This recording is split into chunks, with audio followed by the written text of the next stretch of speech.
Hello, viewer.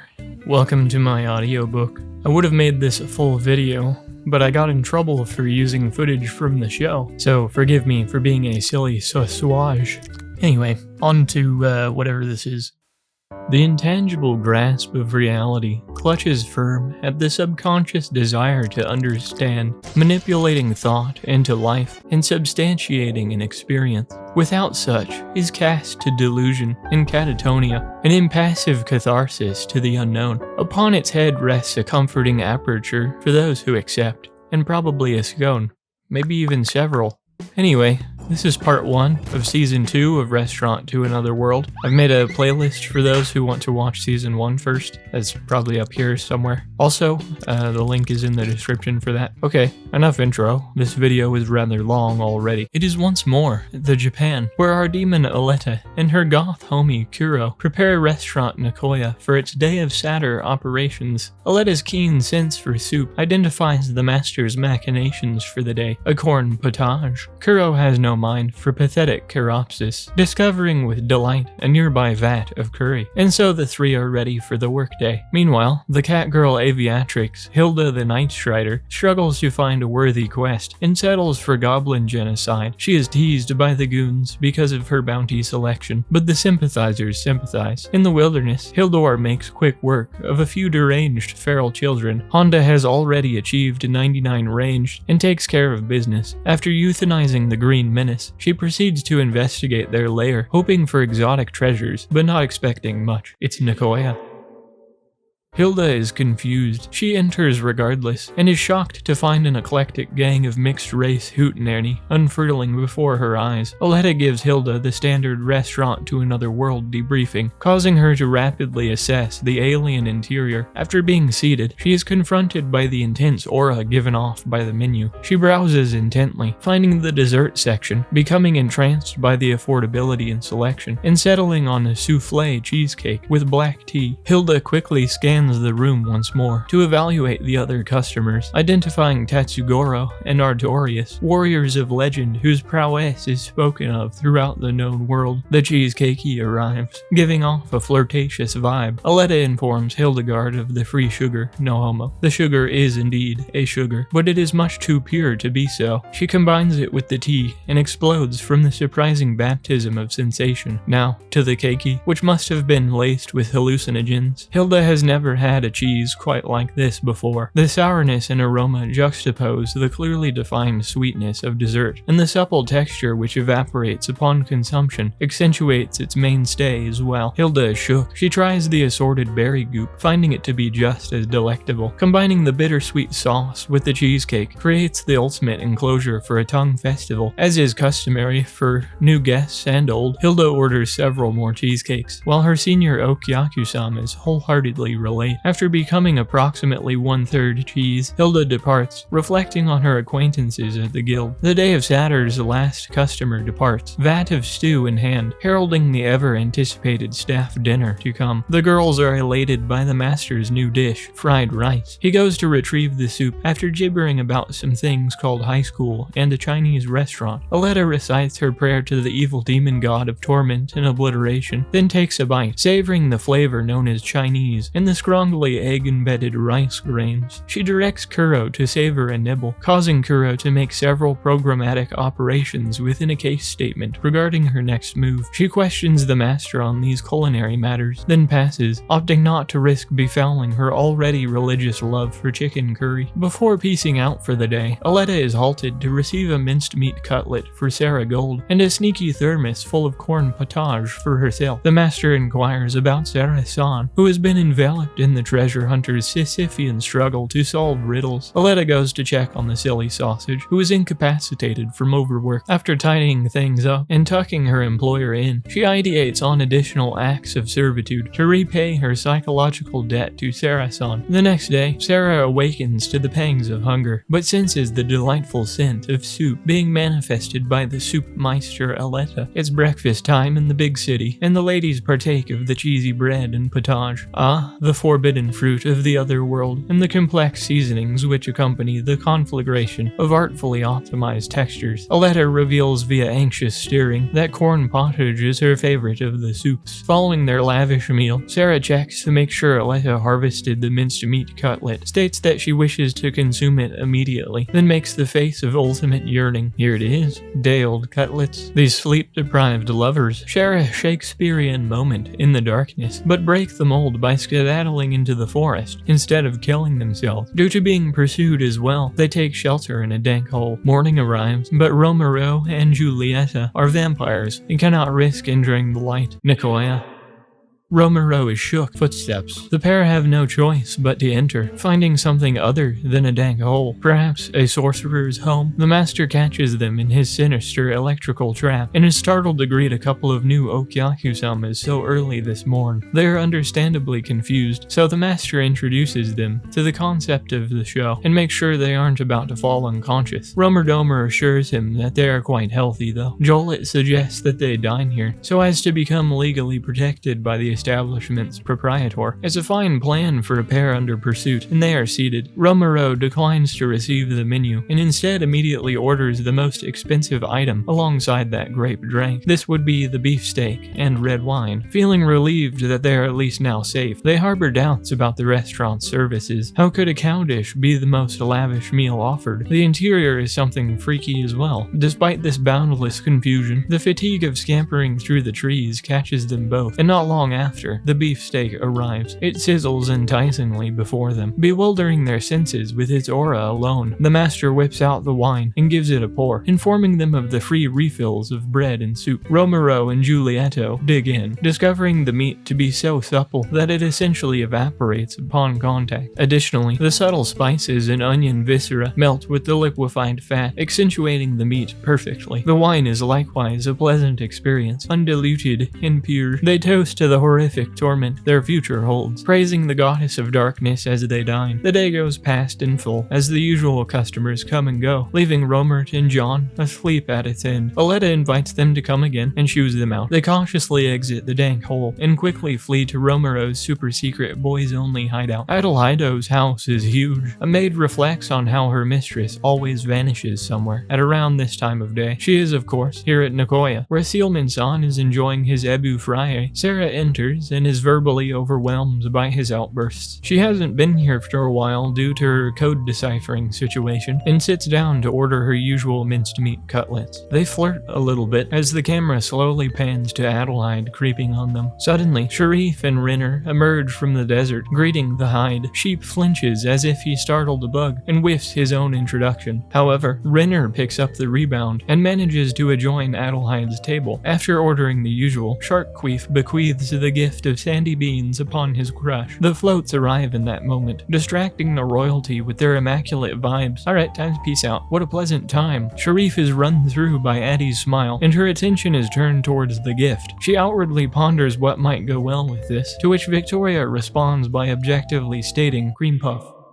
They can be ordered to go as well, and so she orders too. Upon returning, Adelaide seeks out her maid, Hannah, to invite her for a quickety-snickety snack at tea time. When questioned about the treats, she rambles incoherently about how putting all modes on suggested cream puffs, and that she somehow acquired beans from across the planet. Whatever the case, Hannah accepts her fate and agrees to Adelaide's demands. Tea time is nigh, and Hannah enters the princess's chamber to diligently perform her duties. Cream puff.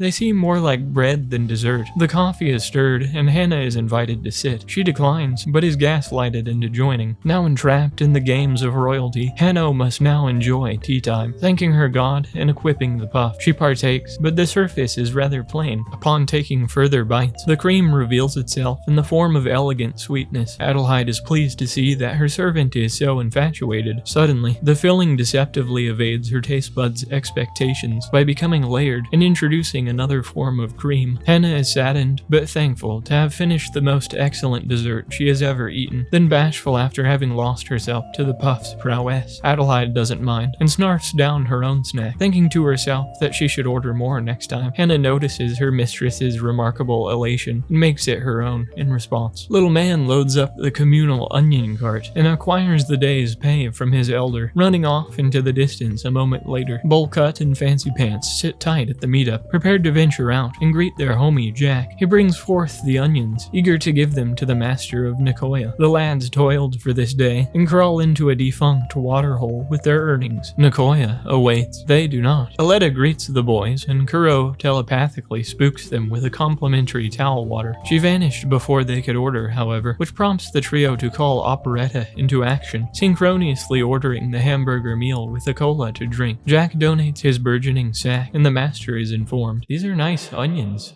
Back in the eating room, the Taik table discusses Nekoya and how freaky it gets in here. They respect the ethnic diversity of it. Then Jack begins to commune with Gigampo, who doesn't know how to speak too well. After a brief transcendental exegesis, Gankamp gives Bro the gist of his village's ritualistic proceedings. The dwarves overhear the youth's brimming curiosity and begin conversing as well, sharing their own cultural merriments and love for booze. The long wait for Berg City has come to a close, as the master thanks them for the numerous onions they partake, taking note of the individual ingredients, which Voltron assemble into the statuesque megalith of a hamburger. The cola has that pizzazz as well. Bullcut Wizard nerds out about some fizzy mountain water, which might be similar to what they use here. Fancy Pants prefers to ponder the crisp and fluffy French fried potatoes, though. The first course has met its rapid demise, forecasting several more orders to follow. All this talk about mountains and boiling oil gets the lads debating on where to adventure once they leave the village. Jack becomes forlorn at the thought of leaving Nekoya behind, but their fearless leader reassures him by gesturing at the other customers. They decide that it would be pretty fun to deliberately look for other doors and continue feasting late into the night. It's dinner time for the girls, but Alphonse insists that it be dinner time for him as well. The master was hoping for this and entraps Flugel-san with the promise of a new curry dish. Alfie is elated by the opportunity, accepting immediately. He notices Kuro's eagerness to join and suggests that the ladies also contribute their opinions. This is more than acceptable for everyone involved, so Alphonse and Kuro sit down to dine, while Aletta watches the master. Antoine reminisces about the last time they dined together. Shortly after, a biblical fishload of curry buckles the table from its sheer quantity of mass. Green curry, beef tendon curry, and soup curry. They begin with the green, noting the color and refreshing aroma first. Kuro takes a bite and is stimulated by the curryness of the curry. Yes,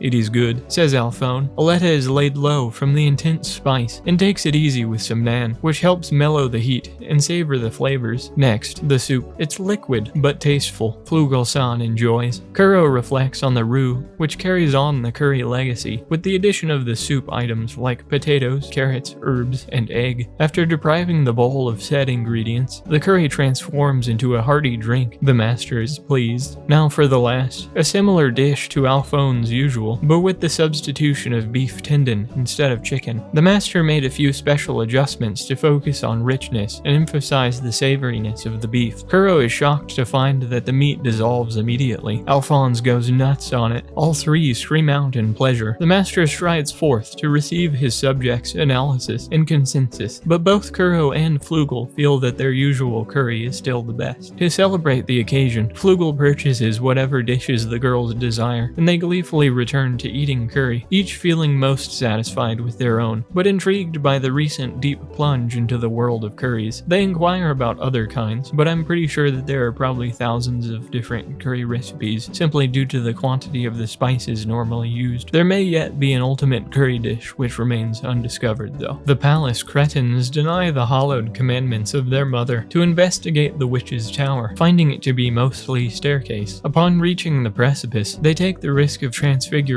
to investigate further. It's a pretty regular looking room. They figure there would be magical items strewn as autumn leaves beneath a tree, but only find one artifact. It's Victoria's refrigerator.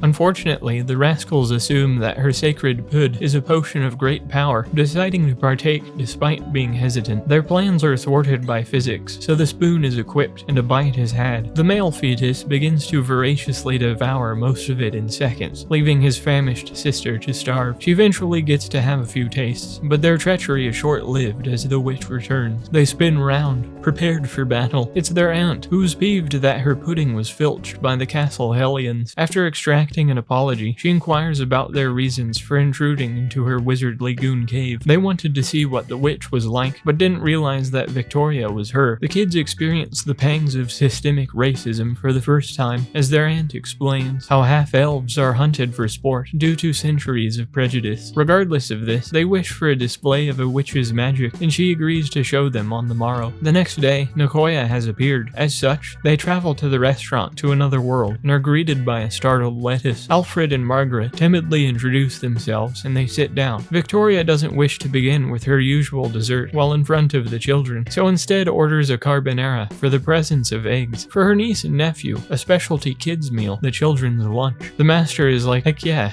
the children's lunch, while they breaststroke through the mire of bewilderment. Victoria is born again by their naivety, and the luxurious luncheons are served. The flag is decoration, so don't eat that. The pudding looks familiar, but is only to be eaten after the main dish. Oh yeah, that's the stuff. That sauce, that taste, that hamburger. Oh yeah, that's the buffet, that shrimp. It's got the crisp. Potato salata. Yeah, it's good. Oh yeah.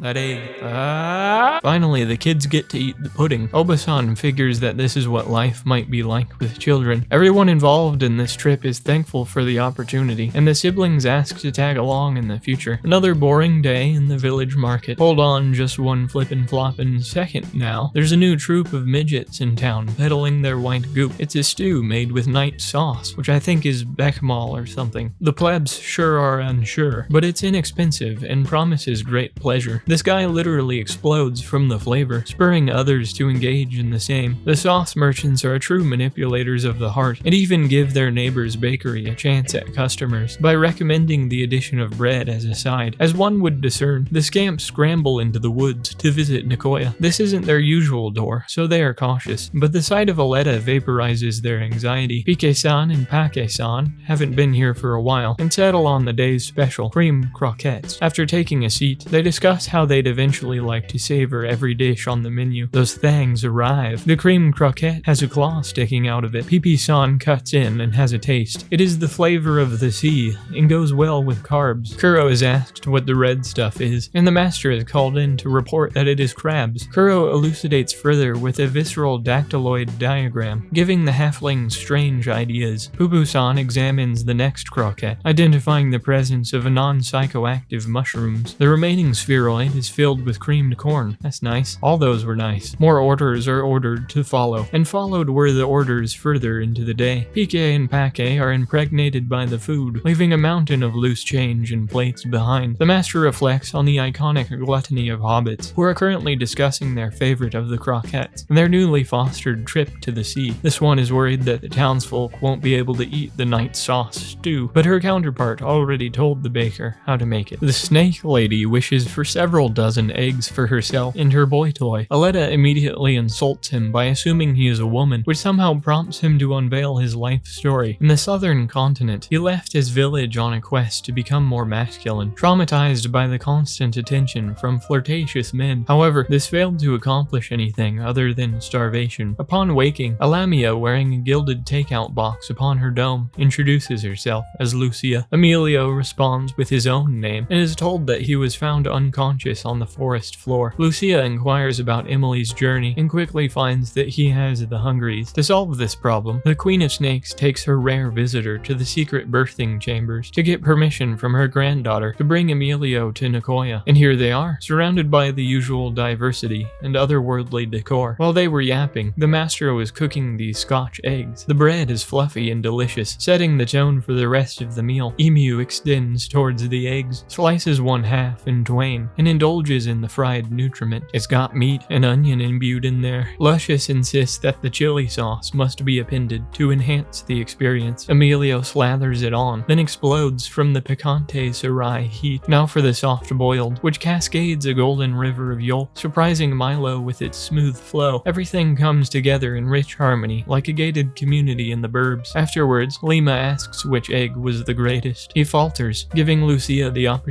to flex on him and ask if he wants training. This is quite the juncture for a guy like this, and he accepts immediately. Lucia snags a few thousand eggs to go, and Aletta apologizes for misgendering Emiliarf. As they walk back into the den of snakes, Luca asks her apprentice to distribute the succulent Scotch eggs to the mothers. In Nekoya, the master gets a shipment of confectionaries from a local homie, and they discuss the recent passing of Mont Blanc, one of the Saturday customers. Back in time, this household is undergoing a crisis. The chestnut-based dessert has been duly missed, and this old lady can't get her fix. She's willing to pay a fella named Thomas $3,000 to find the very same confection. Her head maid Giselle recently met her demise, and the special dessert Mont Blanc died along with her. Not particularly keen on resurrecting the dead, she could perhaps find where Giselle sourced it instead. Thomas accepts the quest, but is promptly stumped. He uses his detective's intuition to deduce that the maid obtained the Mont Blanc from within the mansion. The other maids are generally clueless, but reveal that Giselle would very specifically disappear to a single room every 7 days on the day of Saturn. Thomas makes the face of discovery, but doesn't instantly find anything out of the ordinary upon investigation. Behind the wall of children's dresses, however, lies Nekoya in wait. He enters, examining the interior and holding still so no one pees his pants. Then after, asks Aletta about this place. It's Nekoya. Bacchanal's silly goose hypotenuse. Thorax catches on and confirms that Jezelry was a customer here, solving the riddle of the Mont Blanc. Since he found the little rascal, he may as well have a taste, so gets sucked into ordering a Mont Blanc with black tea. This is an eye-popping, heart-stopping, hip-hoppening happening place. The minced meat Sarah identifies that this loser doesn't know where he is, while he's just thankful that a fellow human being is willing to elucidate him. It's Nekoya, the restaurant to another world, whose interdimensional door appears in many places. Sarah notices his treasure hunter's vibe and wishes to exchange information, but Thomas is retired. He states that he has plenty of stories to share though, and asks for her name. She responds with minced meat cutlet and explains how all the customers here go by what their favorite dish is. The Mont Blanc collides with the table and looks enticingly at Thomas. He takes the top off and scoops that sucker right in the food hole. It's delightful. Thumbus tries the middle and gets slapped with the chestnuts. It goes hard, but is soft, smooth, and sweet. The bread at the bottom also possesses a luxurious fluff that adds a third dimension to Flavortown. Thebes is possessed by satisfaction, then realizes that, as free will dictates, he may order more. Kuro spooks him by reading his mind, but apologizes and continues along to relay his order to the master. Meanwhile, the black tea acts as a pleasant palate cleanser between servings. Thomas now fully understands why that old lady was willing to pay so much for a dessert. Sometime later, Thomas orders another 6 Mont Blancs to go, and thanks the departed spirit of Giselle-san. As Sarah leaves, she subtly extracts and reaffirms from the newly ordained Mont Blanc his desire to return to Nekoya. The master delivers the desserts and is informed about Giselle's passing. Before becoming too sullen, he is assaulted by endless compliments from Thomas, who is too focused on praising the master to hear that the one who actually made the Mont Blancs was the upstairs neighbor. After departing, Thomas mischievously derives a plan to keep Nekoya a secret until he is able to find a less private door. Flash forward to the start of the episode, and the master informs his homie about the new Mont Blanc and his misinterpretation of who made the desserts. In the dark of night, Farty Daniel and her ill-behaved child enter Nekoya. The master terrifies the urchin with his chiseled visage, then informs Fardania that the restaurant clearly isn't ready to open yet. Despite this, she yearns for tofu. Her argument is absurd, so the master suggests a different meal. She is elated by the chance to try a new dish and enlightens the frightened child about Nekoya. Fardania reveals how she only just met her and engages in a flashback where the rascal is nearly gunned down. As there are no elven villages nearby, and this kid is clearly lost, she has no choice but to help her out. She dies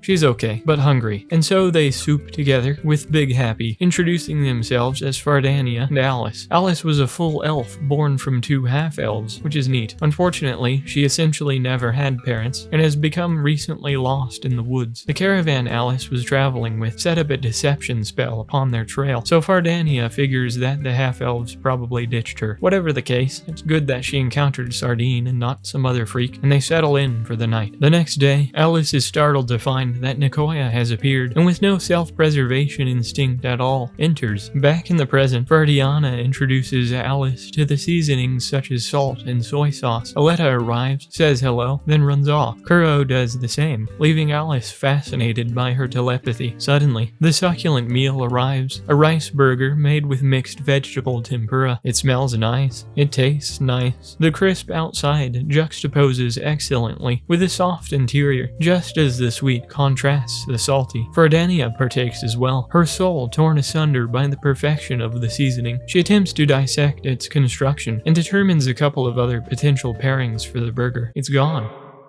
Alice agrees to seconds, and Fardania calls Aletta over to fulfill their needs. The master was already toasting pats in the backyard though, which causes Fred to sunderay a little bit. Several more servings later, and the elven lasses exit Nekoya, leaving Fardiana stumped with the lump. With nowhere for Alice to feasibly go, Farmer decides to simply take Alice along on her culinary journey to best the master. Alice accepts. Later, Sirius the spaghetti wizard finds himself confronted by culinary challenges as well. Aletta notices his strife and reveals his desire to try something else. The master is brought over to answer the serious questions, stating that there is one which packs the vibes, but he must be given a week to prepare. Cereals finds the elder Thomas organizing shelves, and they discuss his grandson's troubles. Thomas places his full faith in Sirius though, reaffirming his personal desire to do nothing. To prepare for his upcoming trip to Nekoya, Sirius decides to entrust the family secret to his head chef, Jonathan-san. In the cellar, he romantically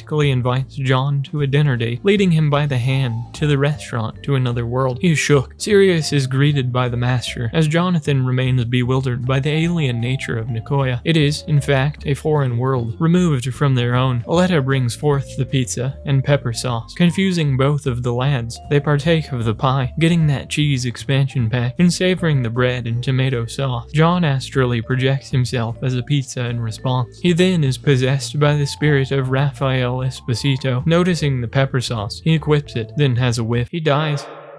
Despite this, it is applied and consumed. It completes the Ouroboros of flavor, eclipsing the moon over Jonathan's senses. Just then, Aletta is called over to order several more pizzas. If the Alfade company served something like this, they'd become oligarchs. Jonathan only now understands why he was brought here, and a montage ensues of the day's jovialities. After departing, John is informed about how to access Nekoya, then feels both thankful and embarrassed about having had the best food he's ever experienced. Sirius reassures him that the feeling is normal. They both ideate homoerotically about creating the ultimate pizza. A samurai and transvestite arrive at restaurant Nekoya to homoerotically argue. Aletta is concerned, but her customer, minced meat Cutlet, is more interested in the food. Despite this, Miss Cutlet relays to the demon the ongoing turbulent geopolitical circumstances surrounding Soimon's Land of the Mountains and Doshun's Land of the Sea. Aletta figures it would be best if they visited at separate times, but the combatants are just tsundere, as revealed by Kuro. She breaks up their arguing with her steely cold gaze, and the two sit down. They order okonomiyaki with pork and egg, and seafood and bonito flakes, respectively. This division serves as a secondary catalyst to their heated bickering. Aletta relays the request, then expresses concern that Soimon and Doshun will fight once more. The master reiterates how they are actually passionately lovers, though. To drive this further home, they calmly discuss economic concerns and trade opportunities while waiting. That nami-nami-yaki arrives draped upon a sizzling plate, tantalizing the homies. Soul Lemon lances a morsel, trying desperately not to be obliterated by the heat as he bites in. It's crisp and savory on the outside, but soft and fluffy in the center. The sweet and salty sauce blends transcendentally with the meat and cabbage. Deshawn takes a more elegant approach to his okonomiyaki and savors the tender yet springy shrimps. No words travel between them until the course is through, and even then, the only spoken utterance is to order their rival's preferred dish. They The teasing continues until the seconds arrive. As before, the okonomiyaki remains delicious, instituting more diplomatic matters to discuss, perhaps leading to the culinary developments of each of their countries. Aletta and Kuro reflect on the mutual respect which has begun to diffuse through the restaurant. Later, the girls sneak up on the master, shaving his ice in the corner. It's sparkly and pretty, promising to be quite tasty with a spectacular sheen. Aletta and Kuro pick out a couple of syrups, which are carefully splooged onto the ice, then partaken of. It's cold,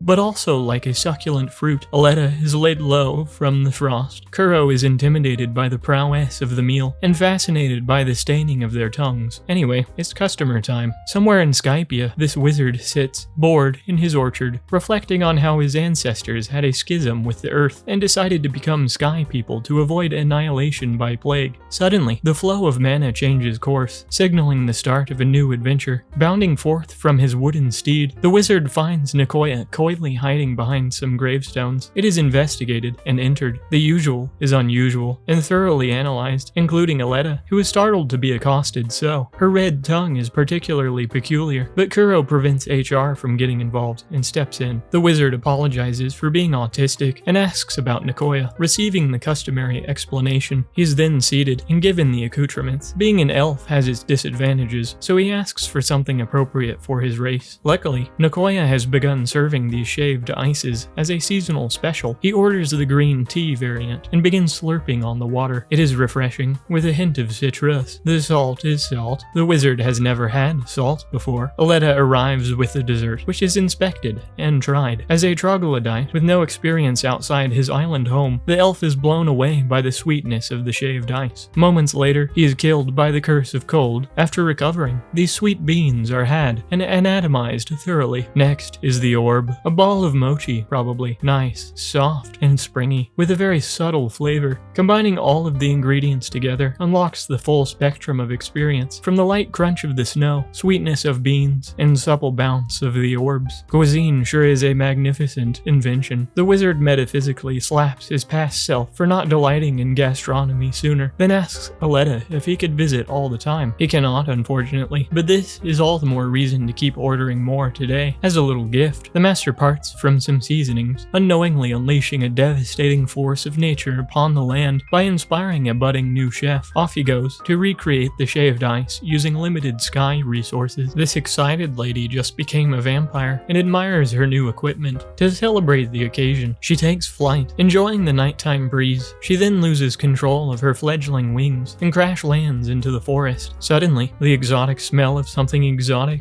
beguiles her to a mysterious door. Entranced by the scent and fueled by her hunger, she enters. It's a goat. She prepares to attack, but Kuro explodes her brain. Aletta is startled to see a guest collapse before her eyes and runs to her aid, promptly answering the usual questions, like, what is this place? Where am I? Who am I? What is my purpose? After spotting fellow vampires, and with Leaper's help, the young lady adjourns their table, introducing herself as Rorona of the Black Brood. Upon sitting down, she takes note of their respective ages to determine their place in the vampire hierarchy. However, Romer and Jolet don't know anything about the Lord of Black and the Black Brood. This confuses everyone present. Romero clarifies by recalling a century-old tale of an isolated nation of powerful vampires who ruled over humans. Rororo connects the stars across her galaxy brain and reaffirms this story, prompting Romo to question how her kingdom overcame the sunlight. It was Kuro's dust. She looks guilty in the corner briefly. Regardless, it is quite unlikely to meet another vampire in this place, and so the beefs arrive. Rorona is concerned about the strange dish, but the others fiercely vouch. It's spectacular, simply bursting with the flavors of another world. What could this little goop be? It's wasabi, which destroys her sinuses in an atomic nanosecond. The juice packs the presence, which harmonizes excellently with the meat. The night has brought them together, and so they toast to its darkness, proceeding to dine, draped in its umbra. Upon ordering seconds, Rorona identifies Kuro as a member of the Black Brood, but doesn't realize that she is the Black Brood. Hilda the cat lady was finally followed to Nekoya by her homies, who are still a bit shocked to find that there was an eatery here all along. They doubt the prowess of the cheesecake, but are fascinated by its composition. This one arras in excitement. As there are multiple types of cheesecake, they order each kind. After doing so, the other customers are eyeballed. Suddenly, the first prince and princess of the land land of sand, walk in and sit down next to the princess of the great empire. The rumors circulating about trade negotiations appear to be true, and facilitated by Nekoya's magic cheesecakes in mass, baked, rare, and soufflé. They are quite enticing. Fork is equipped, brandished, and utilized. Who could have thought that cheese could be so fluffy, sweet, and dense? This rare type is sort of uncooked. It's smooth and somewhat sour, but despite this, is fresh with the flavor of milk. Combined with berries, the sweet matches the sour. Hilda is pleased to see the homies enjoying, and also proceeds to enjoy, never tiring of her usual. After becoming a tripod of cheese beasts, the serious business wriggles its way to the conversation. They wish to form a group for work reasons, with all three cooperating as a team. The quests they normally undertake as singular units should prove to be effortless. Hilda accepts, and they get to it, whacking the sauce out of dungeon midgets and stealing their gold, all which couldn't have easily been achieved apart. They celebrate a clean victory over the forces of darkness, with another few dozen servings of cheesecake, unfortunately following the way of every Okyaku-sama and bickering about which is best, before a heated battle may break out. As a shadow would move through a dim corridor, Kuro snatches each warrior's weapon, scolding them thoroughly for brandishing so openly. They are remorseful and decide to settle their bout in the future. Kuro surprises the master with her mobile armory a moment later. Somewhere in the kingdom, the bread dealer is making mad skrilla off his night's sauce stew. His daughter reflects on when the traveling midgets sold her papa the recipe for the soup. 100 silver denarii seemed a bit costly at the time, but they made their investment back in less than a week. There's no rest for the wicked or soup vendors, as an eager lad taps upon her 4th floor window to invite her to dine at his sick new restaurant he found. It's undoubtedly Nekoya, so they get going. Johan spooks his date by leading her into the woods, but he reiterates the story of when he followed a couple of tiny people he saw scurrying into this forest while singing a haunting song. They have arrived. It's Western Restaurant Nekoya. Aletta spooks Bleb, who hasn't seen a demon before. Despite this, they are seated. Johan forgot to tell his girl that they've entered another world, which surprises her, but he distracts her with the restaurant's affordable pricing. If that wasn't enough, there is free bread. She is instantly sold. But wait, there is more. The macaroni gratin. It is ordered and served. It smells of cheese and nice sauce. Jogan obliterates himself upon its scalding surface, but recovers after drowning in a whole water. Her companion's ill-fated incineration tells her to begin with the bread, which is unlike anything her father has ever made. This world is fiercely wilding, so she tries the gratin as well. Kuro shows up with the rebound sip, but it wasn't needed. Scanning for ingredients: charred cheese, onions, chicken, shroomers, and noodles? They've got holes in them. Holes which absorb the various flavors of the nice sauce and cheese. The dish is incredible, so much so, the baker's daughter wishes to recreate and sell this at her shop. Kuro, big happy, Farty and her little idiot arrive at the ocean and take in the sensation of the sea. Now they must look for seaweed. However, Alice has run off again. This guy is peddling some cool spices. This one is peddling booze. Fardania contemplates on the thriving market, then becomes nervous about the ruckus. Thankfully, she immediately spots Alice, scolding her on the spot. This woman is hawking goop called fruit jelly. Fardaniel is interested and buys a couple. It's nice and sweet, but evades her deductions on its composition. After asking how it's made, she's directed to the abode of a cave witch. Here she is, wriggling around in the ocean, back from a journey to collect weed and cockles. Her meal prep is interrupted by the elves, however. They introduce each other, and Fardania straightforwardly demands to know the recipe for fruit jelly. While getting settled, Fardania spots the kelps and becomes elated, asking to take some to go. Quest number 1 completed. Anyway, first and foremost, the jelly product being served is actually not finished. This is due to Carmela, the witch, trying to replicate what she had in Nekoya. Flashback to the moment in which this event occurred. She's been living in this cave for 55 years, and never once was there a door here. She enters and is shook. The master is like, and elucidates her. Carmela takes a seat and is hit with the free refills. The menu is a little overwhelming, so something light might be best. Slime?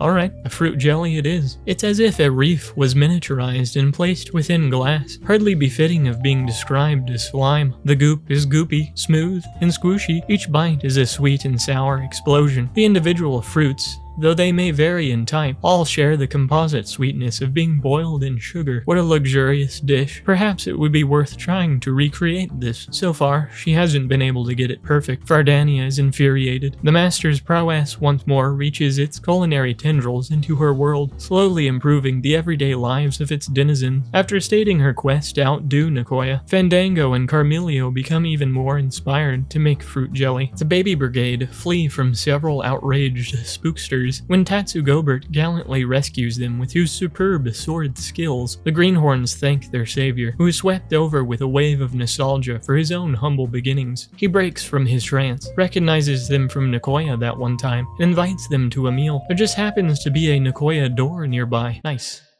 Aletta inquires about the 2-year gap in their resume, but they became adventurers and embarked on a journey. So far, they've just been beat up by the wildlife though. Anyway, it's been a while since Goguro had a taste of his teriyaki chicken. He glances briefly over at the lad's menu, spotting a sumptuous teriyaki burger. The kids are interested in trying another dish as well, so Kuro is called over to explain what a T-burg is, and after this, it is decided that the four will order that foreign delight. As they wait, Tatsugoro introduces himself to the plebs, who are startled to discover him to be the legendary swordsman Tatsugoro. He's quizzed about his various exploits and lectures the boys on defeating ethereal beings by getting elves to enchant your sword. The master takes the opportunity to riz the audience again while they converse. Burg time. Synchronous triple dippled posh nosh. Delicious. Tazugo normally has rice, but regular bread is nice too. The soft texture with the onion crunch and lettuce crisp pops equivocally like the sour teriyaki sauce in sweet mayonnaise. It would seem the teriyaki is not only applied externally, but every bite creates an avalanche of juices. The fried potatoes are an excellent addition. Tatsugoro appears Sadsugoro. Kuro elegantly arrives to state that the bread can be substituted with rice. There is much rejoicing. The master watches on as they partake, while they all candidly orate their teriyaki rice burger experience. This causes Tegugu to bathe in the ecstasy of youthful vitality, if just for a brief moment. Somewhere in Demon Land, the Demon Lord does paperwork, unsatisfied with her recent appointment to the position by her mother. She narrates the history of her people and the intrepid magnificence of her mother, whose horns adorned her head as a crown would a queen, wings and tail which could cut iron, and magic surpassing even that of the elves. In comparison, she herself is a pathetic whelpling, unfit to be Demon Lord. Suddenly, Nekoya says hello. What a strange place. Hold on, that's Lionel, the greatest demon gladiator to have ever lived. He greets his queen, Lastina, informing her about the restaurant to another world, before promptly going to undoubtedly slay hundreds. Princess Adelheid scoops her up after Lionel's abandonment and explains how her sandy homies didn't show today. Aletta is complimented on her tiny little goat horns, and compliments Lastina's nubs in turn, before handing her a menu. Adelhomie recommends the parfait, specifically the mocha chocolate one, due to her intrinsic understanding of exactly what the Demon Lord likes. After ordering, Adelheid explains the significance of Nekoya appearing in Lastina's private chambers, then comments on how she seems a little more relaxed now, compared to the distressed woman from before. She makes a move, but the parfaits arrive before Lastino's worries can be spilled. The parfait is quite beautiful, and despite its burnt look, Adelheid is enjoying herself, so Lusty chows down, tasting each item one at a time to savor the dessert. The cream gets deleted instantly, changing texture and temperature. This next layer must be the mocha chocolate ice cream, then some fluffy pastry, a soft and melty confection, and lastly, some pura coffee. It's got that slippy slime. Adelheid is thankful that her homie enjoyed the parfait and orders 2 cups of café au lait to finish. Latino is primed to open up about her troubles adapting to the Demon Lord's lifestyle. Adelheid absorbs her worry, then relays how her father was relieved that Lastina became the Demon Lord. Her excellent negotiation skills and talent in economic matters are invaluable to the development of civilization. Her pitiful lack of muscles and talons has no effect on modern politics. In times of war and turbulence, having martial prowess is certainly important, but the world doesn't need that right now. Instead, it's better for Lastina to rule her own way, which has been going pretty well so far. Having her worries obliterated, she redirects the conversation to Sharif and Sandy matters, and the tea begins to slowly leak. The king of the great empire receives a bomb from Prince Sharif of the land of sand, hand. After some light reading, they find it to be a magical item designed to chill coffee. Now, for the test. An air of uncertainty surrounds the object as the coffee mixture is poured inside. The taste tester tests for taste and poison and refuses to perish. This is good news, and so the rest of the attendants partake. It cold.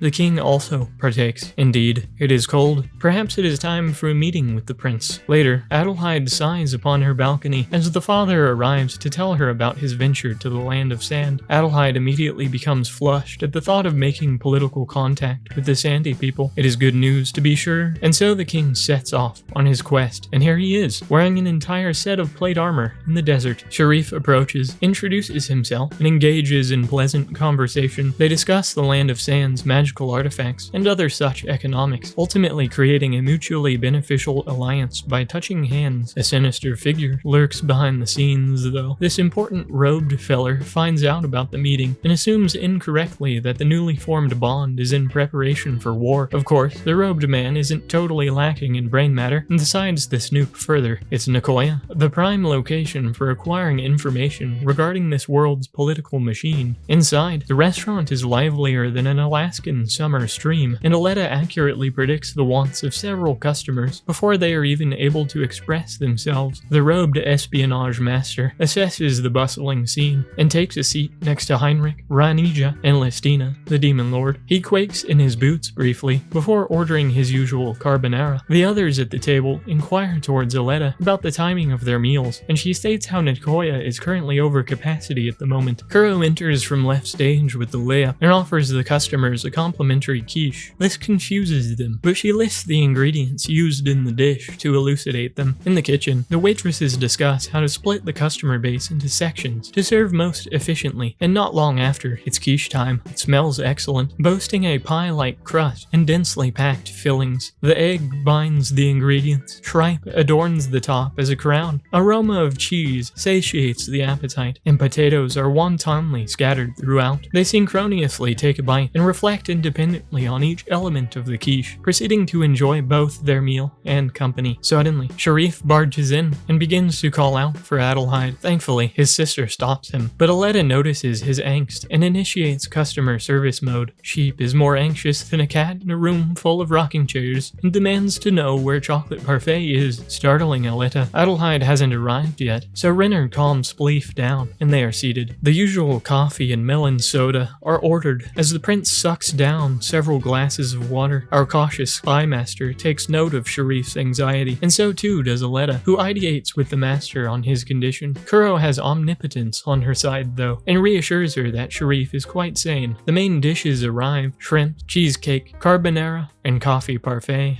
The patrons are incapacitated from the frightfully intense elation, then after recovering, spew lovely words about the harmony of flavors and such pleasantries. The robed fella takes the opportunity to joyously discuss the potential for trade between their realms in an effort to coax their world's culinary sciences into producing dishes similar to the quiche. Meanwhile, Sharif keeps pounding waters until his float arrives. He apologizes to Aletta for screaming earlier. She was cool with it. Anyway, the comforting flavor of his coffee manages to calm him down. Adelheid arrives looking like she tumbled out of a heavenly cloud, causing Sharif to stand up, stride elegantly towards her, grab her hand, then propose marriage. Everyone is shook, but this was expected for those in the know, and she accepts. The whole restaurant erupts in celebration as festivities quickly break out. The surveillance goober slaps himself silly for thinking the land of sand was up to no good and rushes to inform his nation immediately. Adelheid and Sharif proceed to give everyone hyperglycemia with their sickening romance as the master ponders whether to serve chocolate parfaits on the house. Preparations for the after-wedding celebration begin as Artorius eagerly devours his pork loin cutlets and beer. It's Yomi, who hasn't visited Nekoya in some time. She produces a sparkling golden key and enters, finding a young demon girl in black of the supreme beings. Aletta greets the new customer, but Yomert declines to be seated and steals a place next to her old pal, Fartoldius. After settling, she She examines the menu and reflects on how diligently her grandson must be working. The last time the two heroes shared a table was 10 years ago, around the same time frame when Yomi's husband died. Their conversation confuses Aletta, but continues nevertheless. Artorias informs her of the grand event scheduled for today, and Yomi orders the pork loin cutlet with rice. Aletta's little horns suspend Yomi in shock, but times have changed, and the demons are no longer enemies. Regardless, the scars of war still bear heavy on her soul. Anyway, this causes Yogurt to reminisce on the moment she washed upon the shores of Japan, finding her future husband, Yamagata Daiki. His swag instantly captures her heart, and then his pork loin cutlet seals the deal. A montage of their culinary tag team ensues, and Nekoya is born from their joint effort. A couple of other things are born from similar effort, and the cutlet arrives. Itadakimasu. That meat explodes with the sweet oils and crisp breading. Next, the lemon is squozed on there, followed by the Worcestershire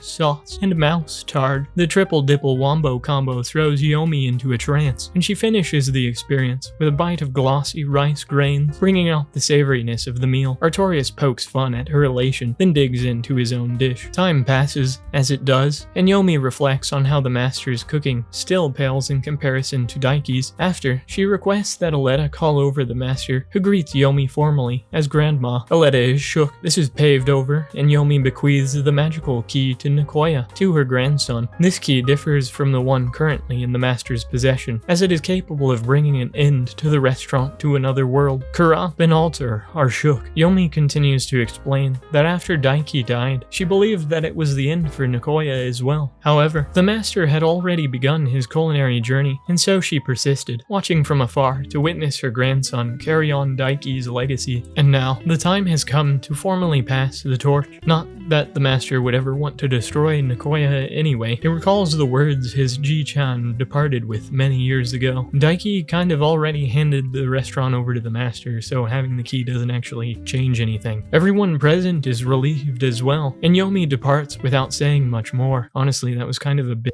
move. Anyway, the party is popping with the guests of honor finally arriving. They are congratulated and begin their victory speech, thanking everyone for coming. But Sharif is interrupted by a clamorous cacophony of hungry rumblings. Adelheid is understanding and declares that the celebrations begin immediately. There are pizzas everywhere, much to the elation of the Isekai Italians, who detonate with percipience. Hilda and her homies are confused by the fried seafood and smitten with the selection of cheeses. The rest of the ladies are depressed about there being no pudding or jellies, but the master was laying in wait behind the scene with a quintuple layer chocolate cake. He suddenly unsheathes a blade, spooking the Okyaku-samas. After a brief apology, the newlyweds use the saber to slice the cake. Aletta says her customary prayer at light speed and devours her piece in an atomic nanosecond. The tartness of the fruit, fluffiness of the cake, and milky flavor of the cream synergize into a light and refreshing sweetness. Partaking in this confection only spurs their existing preferences, and each lady orders their usual dish: melon soda, mocha chocolate parfait, pudding a la mode, fruit jelly, cheesecake, and Mont Blanc. Adelheid feeds Sharif like one would a screaming toddler, which gives Seelman-san the infallible idea to violently propose marriage to Sarah Gold. Everyone is shook. Aletta intervenes for fear of missing her paycheck, but jumbles her words, implying that she is in lesbians with Sarah-san. Everyone is twice shook. Aletta elucidates and is reassured by Sarah, who rejects Seelman-san's pathetic proposal. Miss Gold harumphs at the thought, killing Seelman-san instantly. Mont Blanc rearranges the awkward vibe by rubbing some healing potion on Heinrich's gaping wound. Sarah doesn't seem totally opposed to the idea of marriage, so he should probably try some other time. And thus the festivities continue well into the evening, striking true at Aletta's heartstrings. She states plainly to her co-workers that delicious cooking transcends geopolitical boundaries and even race. Before coming to Nekoya, she had never known the magic that food could bring to people's lives. Aletta is eternally thankful for having found that door along with this precious place. The master is bashful, and that's the end of Season 2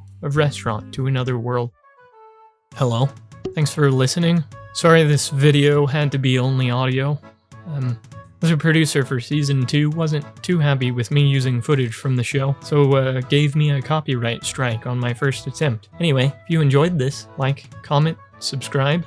Any engaged view is a good view in YouTube's eyeballs. Thanks again. Until next time. Bye.